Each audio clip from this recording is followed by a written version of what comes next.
Proyek yang paling tidak mungkin dikerjakan sampai akhir masa jabatan walaupun ditambah 1 kali lagi hingga 3 masa jabatan adalah tidak mungkin jadi atau tidak mungkin bisa membangun ibu kota baru di Penajam, Kalimantan Timur. Ada lagi yang sulit dilaksanakan, yaitu membangunnya mungkin bisa, namun ruhnya tidak akan dapat. Ruh atau semangat mengapa penduduk pindah ke Penajam Kaltim, ibu kota yang katanya kota baru tersebut. Pertanyaan sederhana, apa karena pekerjaan cukup memindahkan manusia ke tempat yang baru? Dalam catatan sejarah umat manusia, migrasi perpindahan tempat hidup adalah karena harapan hidup lebih baik dari tempat yang lama, lebih baik, lebih mudah, lebih aman, lebih sehat, dan banyak lagi semangat hidup yang akan didapat karena harapan baru. Sekarang, harapan apa yang bisa didapat di sana? Seperti banyak yang komentar, kalau begini-begini aja cara kelolaan negaranya, gua pindah ke negara lain aja nih, gua tinggalin dulu nih Indonesia. Ada banyak kalimat itu terdengar oleh kita beberapa tahun ini karena sesaknya, sulitnya mencari kemakmuran di negara tetangga kita ini, yang karena pejabat utamanya mengendalikan jalannya bernegara padahal dia tidak dipilih oleh rakyatnya, karena hilangnya harapan di negara sendiri dan banyaknya peluang di negara lain,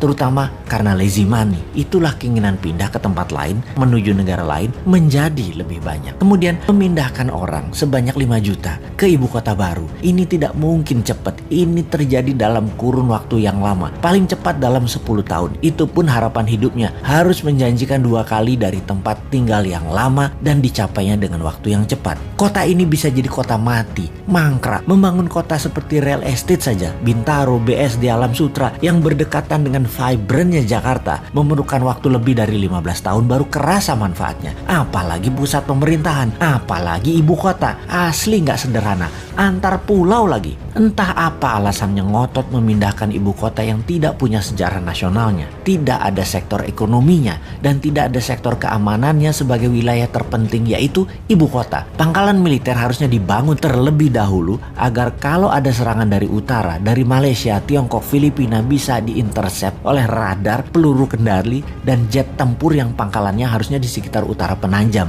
bisa di Balikpapan atau Samarinda. Kekuatan tempurnya harus naik 10 kali lipat dari kekuatan militer sekarang yang ada di Kalimantan Timur. Dan dari pemikiran calon presiden 2024 yang saat ini menjabat Menhan, kayaknya nggak ada agenda melindungi ibu kota baru Penajam dianggarkan dan direncanakan dalam buku putih Kemhan sampai tahun 2024. Banyak orang jadi meragukan kemampuannya mengelola negara secara utuh ke depannya. Yang paling berat adalah strategi keuangan pemerintah ala kelolaan sekarang yang selalu berhutang itu. Hutang kalau untuk hal yang produktif masih mending. Membangun ibu kota itu produktifnya di mana? Ibu kota itu bukan profit center tetapi cost center. Jadi lupakan proyek ibu kota yang hanya pencitraan dan jargon. 20 tahun gak akan kelar dan pemimpin 2024 nanti dari Newman tidak akan meneruskan proyek tidak produktif ini. Pasti kita punya rencana lain yang jauh lebih produktif dan jauh lebih powerful. Saran aja nih Pak, saran, ngapunten loh ya, hanya saran. Lebih baik 3 tahun ini tidak usah bangun-bangun baru yang kesannya megah-megahan. Bagaimana memikirkan dan melakukan tindakan yang produktif mengurangi hutang